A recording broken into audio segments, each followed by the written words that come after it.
কোরআন শরীফ পড়লেই হইবে না সহি, কিদা সহি। অশুদ্ধ কোরআন শরীফ পড়লে অভিশাপ আসে। চেষ্টা করবেন মওত পর্যন্ত, না হারলেও আল্লাহ করবে চেষ্টা তো করতে বেড়ায়, এই জন্য বাঁচি যাবেন।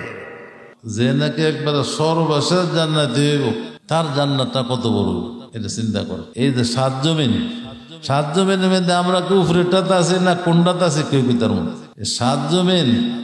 সাত জমিনটা যদি নাকি সবটা একসাথে বিছায়, সাত জমিন বিছাইলে কত বড় হইব চিন্তা করো। অতীব গভীর হয় রজনী যখন, নীরবে প্রভুর নাম জপিও তখন। সুবহানাল্লাহ, ঠিক নি? রাত্রে নীরব হইলে কারে ডাকতে সুবিধা? কারে ডাকতে? লা ইলাহা ইল্লাল্লাহ। নামাজ রোজা একজনে তার একজনে চালাইয়া নেওয়ার কোন সিস্টেম আমাকে জানার মতো আসেনি। তাইলে লেংটি হইলে লেংটি মুসলমান হইলে চলবো না, দান করা তো করতে হবে, পাশাপাশি নামাজ রোজাও ঠিকঠাক মতো আদায় করতে। আব্দুল্লাহ বিন যায়েদ বিন আব্দে রাব্বিহি সাহাবী খেজুরের বাগানে কাজ করতেছেন, কে যেন মদিনার পথ দিয়ে বলে যায় রাসূল নাই, চলে গেছে। সরওয়ারে দু আলম নবীর ওফাত হয়ে গেছে রে। খবরটা শোনার সাথে সাথে আব্দুল্লাহ বিন যায়েদ বিন আব্দে রাব্বি খেজুরের বাগানে আল্লাহ পাককে ডেকে বলে, ওগো আল্লাহ, আমার এই চোখ দুইটা, যে চোখ দিয়া পৃথিবীর সবচেয়ে দামি নিয়ামত মুহাম্মাদুর রাসূলুল্লাহ সাল্লাল্লাহু আলাইহি ওয়াসাল্লামকে আমি দেখি, কেন তোমরা আল্লাহ ছাড়া অন্যের নামে স্লোগান দাও? ১৫০০ বৎসর ধরে আল্লাহর নামে স্লোগান চলে আসছে। দেখো, তাকিয়ে দেখো, উহুদের ময়দানে মুসলমানদের পরাজয় হয়ে গেল।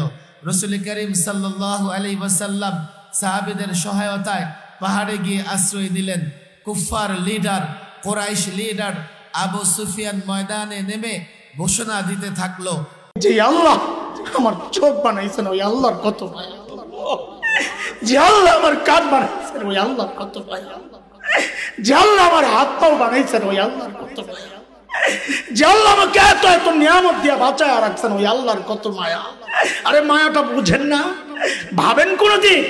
মায়া বুঝেন, ভাবেন?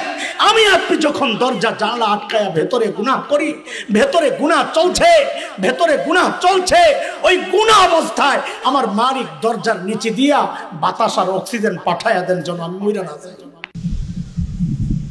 এক ওয়াক্ত নামাজ পড়ে না, খোদার ৩৬৫ দিন, একটা বছরে কোনো দিন যে ছেলেটা ফজরের নামাজ পড়লা না, তুমি কোন মার ঘরে জন্ম নিলা?